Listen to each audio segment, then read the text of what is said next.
Merci beaucoup, Monsieur le Président, Madame la Présidente. Le débat d'aujourd'hui n'est pas un débat comme les autres. Nous parlons d'un enjeu fondamental qui dépasse les clivages partisans, la survie de la civilisation humaine telle que nous la connaissons. Nous saluons la démarche de la Commission européenne de présenter devant nous son plan d'action, mais disons-le tout de suite, toute initiative climatique sera vaine si elle ne s'attaque pas à la racine du problème, un système économique qui entraîne à la fois la destruction de notre écosystème et l'explosion des inégalités. Alors, certaines de vos propositions, comme sur la reforestation, les aides d'État ou l'efficacité énergétique, vont dans le bon sens, mais votre plan se limite à des objectifs qui restent imprécis, non contraignants et non financés. Ainsi, ne trompe pas, dans votre plan, on trouve beaucoup de plans d'action, de stratégies qui sont énoncés, mais peu de modifications législatives réelles, alors qu'on sait très bien qu'on ne sauvera pas la planète avec des incantations. Votre plan est aussi traversé par des contradictions qui sont fondamentales et qui rendent certains de ces objectifs inopérants. Sur l'énergie, comment être crédible sans un calendrier précis de sortie du charbon et du gaz et en étendant encore un marché carbone inefficace?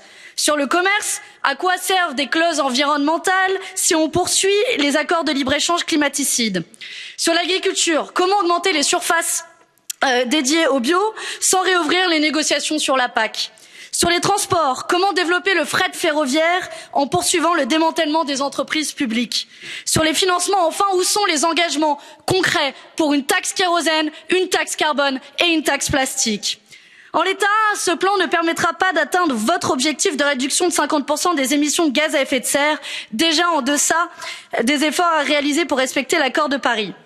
Pire encore, et c'est le plus important pour notre groupe, ce plan ignore la dimension humaine et sociale de la transition écologique, alors même, et vous l'avez reconnu vous-même, que les plus précaires sont les premières victimes de la catastrophe. Et ce n'est pas le dérisoire fonds de transition juste qui changera la donne. C'est une faute politique majeure.